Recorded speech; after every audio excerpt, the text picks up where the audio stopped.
Hello అండి, welcome to వరూస్ kitchen. ఈరోజు మన వీడియోలో ఈజీగా మడత కాజా ఇంట్లోనే ఎలా చేసుకోవాలో చూపించబోతున్నాను. తినడానికైతే చాలా జ్యూసీగా ఉంటాయి. ఒక్కసారి నా స్టైల్లో ట్రై చేసి చూడండి, చాలా బాగుంటాయండి. ముందుగా ఒక గిన్నెలోకి మైదా పిండిని 2 కప్పులు తీసుకోండి.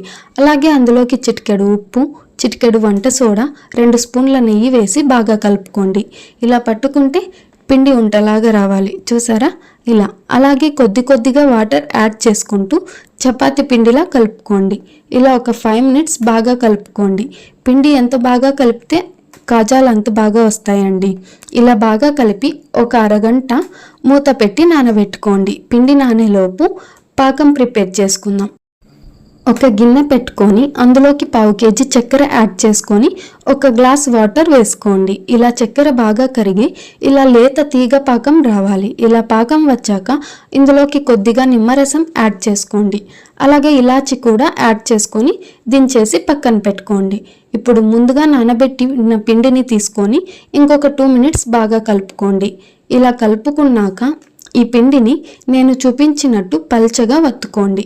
ఇలా పెద్దగా వత్తుకోవాలి. ఇలా పిండిని వత్తుకున్నాక దాని మీద నెయ్యి స్ప్రెడ్ చేసుకోండి. నెయ్యి పూసిన తర్వాత దానిపైన పొడిపిండిని చల్లుకోండి. ఇలా పిండిని చల్లుకొని ఇలా అంతా స్ప్రెడ్ చేసుకోండి. ఇప్పుడు నేను చూపించినట్టు ఫోల్డ్ చేసుకోండి. పొడిపిండిని వేసుకుంటూ ఫోల్డ్ చేసుకోవాలి.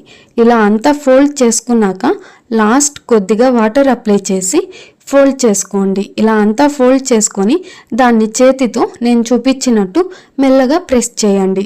ప్రెస్ చేసి ఇలా కట్ చేసుకోండి. ఇలా కట్ చేసుకున్న పిండిని నేను చూపించినట్టు ఒక ఫింగర్తో ఇలా ప్రెస్ చేసి చపాతీ కట్టితో ఇలా చిన్నగా ఎక్కువ ప్రెస్ చేయకుండా వత్తుకోండి. అన్నీ ఇలా ప్రిపేర్ చేసుకోండి. ఇప్పుడు స్టవ్ ఆన్ చేసి పాన్ పెట్టుకొని ఆయిల్ వేసుకొని ఆయిల్ బాగా హీట్ అవ్వాలి. ఆయిల్ బాగా హీట్ అయ్యాక ఫ్లేమ్ని సిమ్లో పెట్టుకోండి. ఈ కాజాలను వేసుకొని సిమ్లోనే ఉడికించుకోవాలి. ఇలా బంగారు రంగులోకి వచ్చే వరకు సిమ్లోనే ఫ్రై చేసుకోవాలి. ఇలా గోల్డెన్ బ్రౌన్ కలర్లోకి వచ్చాక ఈ కాజాలను తీసేసుకొని ముందుగా ప్రిపేర్ చేసుకున్న షుగర్ పాకంలోకి వేసి ఒక 30 సెకండ్స్ నానాక పక్కన తీసేసుకోండి. అంతేనండి, ఎంతో జ్యూసీగా మడత కాజాలు రెడీ. వీటిని మనం 1 మంత్ వరకు స్టోర్ చేసుకోవచ్చండి. మీరు కూడా ట్రై చేసి ఎలా వచ్చాయో కామెంట్ చేయండి. వీడియో నచ్చితే లైక్ చేసి ఛానల్ను సబ్స్క్రైబ్ చేసుకోండి.